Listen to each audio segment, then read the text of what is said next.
साईं नमो नमः। श्री साईं नमो नमः। जय जय साईं नमो नमः। सतगुरु साईं नमो नमः। ओम साईं नमो नमः। श्री साईं नमो नमः। जय जय साईं नमो नमः। सतगुरु साईं नमो नमः। ओम साईं नमो नमः। जय साईं नमो नमः। जय जय साईं नमो नमः। सतगुरु साईं नमो नमः। ओम साईनाथाय नमः। आज मैं बाबा के चरणों में साईं सच्चरित्र का 13वां अध्याय पढ़ने जा रही हूँ।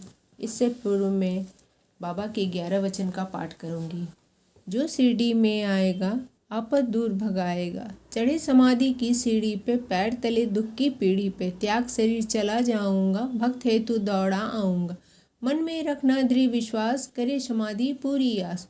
मुझे सदा जीवित ही जानो, अनुभव करो सत्य पहचानो। मेरी शरण आ खाली जाए, हो तो कोई मुझे बताए। जैसा भाव रहा जिस जन का, वैसा रूप हुआ मेरे मन का। भार तुम्हारा मुझ पर होगा, वचन न मेरा झूठा होगा। असहायता लो भरपूर, जो मांगा वो नहीं है दूर। मुझ में लीन वचन मन काया, उसका ऋण न कभी चुकाया। धन्य धन्य वह भक्त अनन्य, मेरी शरण तज जिसे न अन्य। अनंत कोटि ब्रह्मांड नायक, राजाधिराज योगी राज पर ब्रह्म, श्री सच्चिदानंद सतगुरु श्री साई नाथ महाराज की जय। ओम श्री साई नाथाय नमः।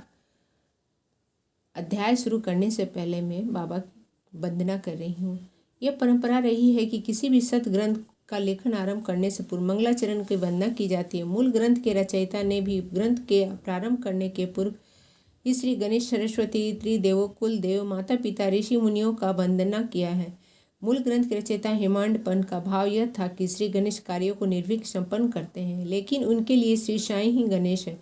उनकी सृष्टि में ही साईं सरस्वती से भिन्न नहीं है, क्योंकि उनके माध्यम से अपना जीवन चरित्र उन्होंने स्वयं ही लिखा है। हेमांड पंत का कहना था कि श्री साईं ही ब्रह्मा विष्णु महेश है, क्योंकि गुरु के रूप में वे संसार सागर को पार करने वाले हैं। कोकण वह भूमि है जहाँ हेमांड पंत के कुल देवता श्री नारायण आदिनाथ का प्रादुर्भाव हुआ था। उस भूमि को परशुराम जी ने सागर से निकाला था। बाद में उन्होंने अपने कुल के पूर्व पुरुषों को नमन किया है। हेमांड पंत भारद्वाज गोत्रीय थे, अतः सर्वप्रथम उन्होंने भारद्वाज मुनि को नमन किया है। तत्पश्चात याज्ञवल्क्य, भृगु, नारद, वेद व्यास आदि मुनियों को भी प्रणाम कर ज्ञानदेव, नामदेव, तुकाराम आदि संतों को नमन किया है। उसके उपरांत पितामह सदाशिव, पिता रघुनाथ एवं माता जो उन्हें बचपन में छोड़ गई थी, उनको नमन करने के बाद भरण पोषण करने वाली चाची तथा बड़े भाई को नमन किया है। फिर उन्होंने पाठकों से नमन पूर्वक निवेदन किया है कि वे एकाग्रता पूर्वक इस कथा अमृत का पान करें। सबसे अंत में उन्होंने सच्चिद आनंद स्वरूप सद्गुरु श्री साईनाथ महाराज को प्रणाम कर ग्रंथ का शुभारंभ किया। ओम श्री साईनाथाय नमः। ओम श्री साईनाथाय नमः। ओम श्री साईनाथाय नमः। अध्याय 13। उर्स और रामनवमी पर्व का सामंजस्य। जीर्णोद्धार मस्जिद का। उर्स और रामनवमी पर्व का सामंजस्य। सभी कार्यक्रम यथावत चलते रहे। धीरे धीरे मेले का महत्व भी बढ़ता रहा। इसके बदलाव 1911 ईस्वी में आया, जब उस समय श्री साईं बाबा के भक्त एवं श्री साईं सगुणोपासक के लेखक कृष्ण राव जोगेश्वर भीष्म अमरावती के दादा साहेब खापर्डे के साथ मेले से एक दिन पहले शिरडी पहुंचे। वे दीक्षित वाड़े में ठहरे हुए थे। वे दालान में लेटकर विश्राम करते हुए सोच विचार कर रहे थे। उसी समय लक्ष्मण राव, जिनका काका महाजनी नाम था, पूजन सामग्री लेकर मस्जिद की ओर जा रहे थे। उन दोनों में परस्पर वार्ता हुई तो वे विचार करने लगे कि शिरडी में रामनवमी के दिन उर्स भी भरता है और मेला भी भरता है। अवश्य इसके पीछे कोई ना कोई रहस्य है। रामनवमी हिंदुओं का प्रिय पर्व है। कितना अच्छा हो कि रामनवमी अर्थात भगवान श्री राम के जन्म दिवस पर रामनवमी का उत्सव प्रारंभ किया जाए। काका महाजनी को कृष्ण राव का यह विचार पसंद आया। अब मुख्य समस्या यह थी कि इस अवसर पर कीर्तन एवं ईश्वर का गुणगान करने के लिए हरिदास का मिलना कहाँ हो। लेकिन कृष्ण राव ने इस समस्या का भी समाधान कर दिए। वे बोले कि मेरा स्वचित्त रामाख्यान तैयार हो चुका है, जिनमें राम जन्म की कथा का वर्णन है। मैं उसका कीर्तन करूँगा और आप हारमोनियम पर संगत करेंगे तथा राधा कृष्णा माई सूठवाड़ा अर्थात सोठ का शक्कर मिलाकर चूर्ण बना देगी। इसके बाद कृष्णराज जोगेश्वर का एवं काका महाजनी बाबा की अनुमति लेने शीघ्र ही मस्जिद पहुँचे। बाबा सबके मन की बात जानने वाले थे, अतः उन्हें पहले से ही पता चल गया था कि बाड़े में क्या हो रहा है। जब वे दोनों मस्जिद पहुँचे तो बाबा ने काका महाजनी से मुस्कुराते हुए पूछा, वहाँ क्या चल रहा था। बाबा की इस प्रकार अचानक प्रश्न करने से महाजनी घबरा गए। वे बाबा का आशय न समझ पाने के कारण स्तब्ध रह गए। तब बाबा ने कृष्णराव से पूछा, क्या बात है। इस पर कृष्णराव ने बाबा के सामने रामनवमी का उत्सव मनाने का अपना विचार रखा तथा अनुमति देने की प्रार्थना की। श्री साईं बाबा ने प्रसन्न होकर अनुमति दे दी। बाबा की अनुमति मिलने से भक्तों में उल्लास सा छा गया। फिर तो भगवान राम का जन्मोत्सव मनाने की तैयारी जोर शोर से होने लगी। अगले दिन मस्जिद का रंग बिरंगी पताकाओं से सजा दिया गया। श्रीमती राधा कृष्ण माई ने एक पालना लाकर बाबा के आसन के सामने रख दिया और फिर उत्सव प्रारंभ हो गया। कृष्णराव कीर्तन करने के लिए खड़े हो गए। काका महाजनी हारमोनियम पर उनकी संगत करने लगे। उसी समय श्री साईं बाबा ने महाजनी को बुलाया तो महाजनी का आशंका होने लगी कि बाबा उत्सव मनाने की आज्ञा देंगे अथवा नहीं। लेकिन जब वे बाबा के पास गए तो बाबा ने प्रश्न किया कि ये सब क्या है, यह पालना यहाँ क्यों रखा गया है। तब महाजनी बोले कि श्री साईनाथ रामनवमी का कार्यक्रम प्रारंभ हो चुका है, इसलिए यह पालना यहाँ रखा गया। श्री साईं बाबा ने निम्बर से 2 हार उठाए और एक हार काका महाजनी की गले में डाल दिया, दूसरा हार कृष्णराव के लिए भेज दिया। इसके बाद कीर्तन यथा विधि प्रारंभ हो गया। जब कीर्तन समाप्त हुआ तो श्री राजा राम की जय के ऊंचे स्वर से जय जयकार होने लगा। कीर्तन स्थल पर गुलाल उड़ाया गया। हर कोई प्रसन्नता से झूम रहा था। लेकिन तभी अचानक एक गरजती हुई आवाज़ लोगों के कानों में पड़ी। वह श्री साईं बाबा की आवाज़ थी।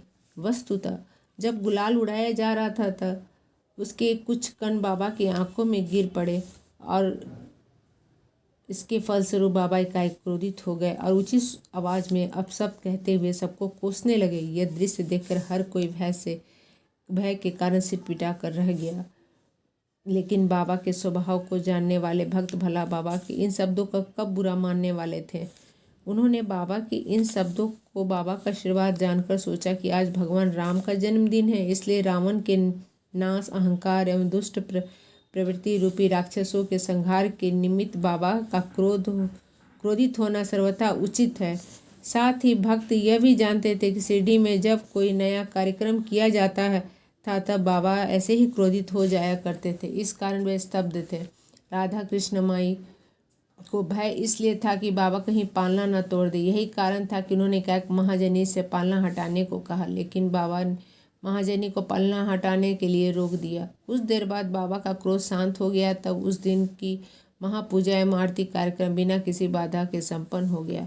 बाद में काका महाजनी ने बाबा से पालना उतारने के लिए अनुमति मांगी तो बाबा ने पालना उतारने को मना करते हुए कहा कि उत्सव अभी पूर्ण नहीं हुआ। अगले दिन गोपाल काला उत्सव मनाने के बाद ही बाबा ने पालना उतारने की अनुमति दी। गोपाल काला उत्सव में दही मिला पोहा मिट्टी के एक बर्तन में भरकर लटका दिया जाता है और फिर कीर्तन की समाप्ति और बर्तन फोड़ दिया जाता है।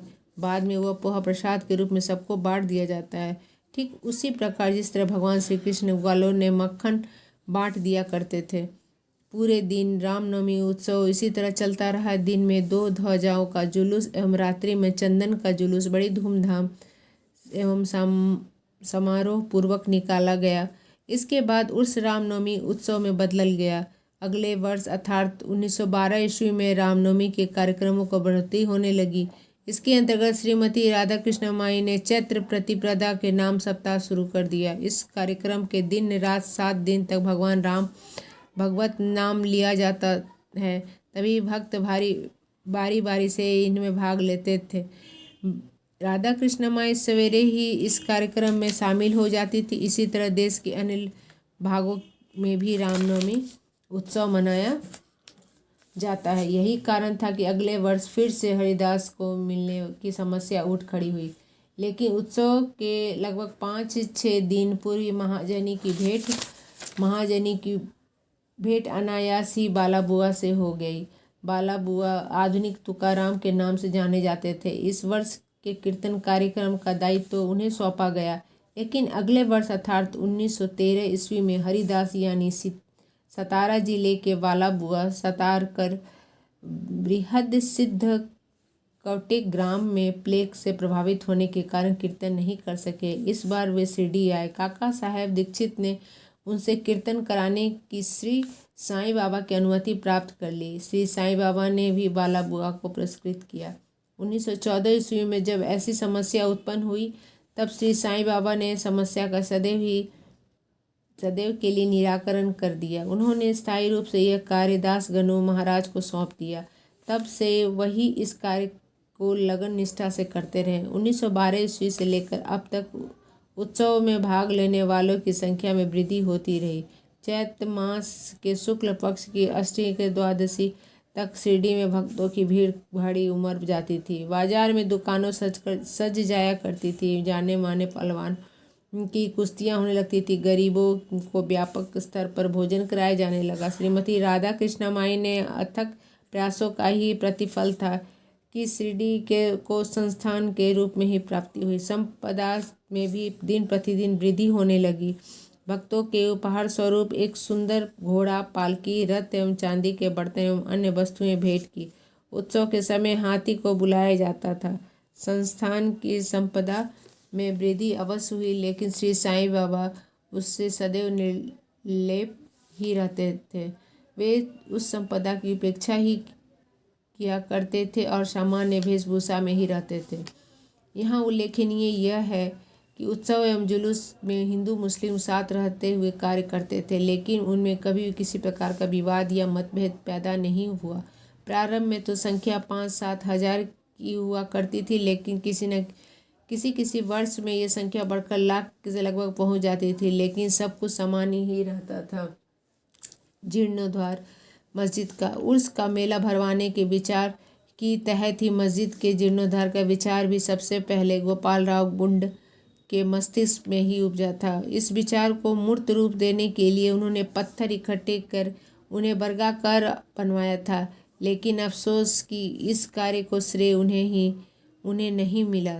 इसका श्रेय नाना काका साहेब चांदोरकर को मिला, जबकि आंगन के कार्य का श्रेय काका साहेब दीक्षित को मिला। इसका कारण संभवतः यह था कि श्री साईं बाबा ने प्रारंभ में इन कार्यों के लिए अनुमति नहीं दी, लेकिन उनके स्थानीय अनन्य भक्त महलसापति ने जब उनसे आग्रह किया तो बाबा तत्काल स्वीकृति दे दी और देखते देखते एक ही रात में मस्जिद का पूरा आंगन तैयार हो गया। फिर भी श्री साईं बाबा टाट के एक टुकड़े पर ही विराजते थे। बाद में टाट के उस टुकड़े को वहां से हटाकर उसके स्थान पर एक छोटी गद्दी बिछा दी गई। 1911 ईस्वी में अथक परिश्रम के परिणाम स्वरूप महासभा मंडप भी बना दिया गया। मस्जिद का आंगन छोटा था और असुविधा भी होती थी। काका साहेब दीक्षित आंगन के विस्तार देखकर छप्पड़ बनवाने के इच्छुक थे, अतः उन्होंने आवश्यकता अनुसार धन व्यय कर लोह स्तंभ, बल्लियां एवं कैंचियां खरीदी और कार्य आरंभ हो गया। भक्तों ने घोर परिश्रम करके स्तंभों को गाड़ा, लेकिन अगले दिन ही साईं बाबा जब चावड़ी से लौट रहे थे, उन्होंने स्तंभ को उखाड़ कर फेंक दिया और कुपित हो गए। वे एक हाथ में स्तंभ उखाड़ने लगे, दूसरे हाथ से उन्होंने तात्या का फेटा उतारकर आग लगा दी और गड्ढे में फेंक दिया।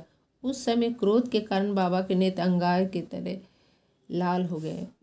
कोई भी उनके सामने आंख उठाकर देखने का साहस नहीं कर सका। सभी भयभीत थे और मन ही मन सोच रहे थे कि अब क्या होने वाला है। श्री साईं बाबा ने एक भक्त थे भागोजी शिंदे, वे कुष्ठ रोग से ग्रस्त थे। आखिर उन्होंने साहस किया कि बाबा ने उन्हें धक्का देकर पीछे की ओर ढकेल दिया। माधव राव, जिन्हें सामा के नाम से जाना जाता था, उनके साथ भी ऐसा ही हुआ। श्री साईं बाबा क्रोधावेश में उन पर ईंट के छोटे छोटे टुकड़े फेंकने लगे। सारतः जो भी बाबा को शांत करने के लिए आगे बढ़ा, उसी की दुर्गति हुई। कुछ समय बाद ही श्री साईं बाबा का क्रोध शांत हो गया। तब बाबा ने एक दुकानदार को बुलाया और जरी वाला एक फेटा खरीद कर वह फेटा उन्होंने तात्या के सिर पर बांध दिया, जैसे उस सम्मानित किया हो। बाबा का ऐसा विचित्र व्यवहार देखकर उपस्थित भक्तों में बड़ा आश्चर्य हुआ। वे समझ नहीं सके कि बाबा को एकाएक इतना क्रोध क्यों आया और उन्होंने तात्या को पीट डाला। फिर एकाएक उन्होंने क्रोध कैसे शांत हो गया। वस्तुतः बाबा क्षणे रुष्ट क्षणे तुष्ट स्वभाव के थे। वे क्षण भर में क्रोधित हो जाते थे और वे अगले पल शांत होकर प्रेम पूर्वक वार्तालाप किया करते थे। ऐसा कई बार देखने में आया कि बाबा कभी कभी बिना ही किसी कारण से एकाएक क्रोधित हो जाते थे और पल भर में शांत हो जाया करते थे। ओम श्री साई नमो नमः।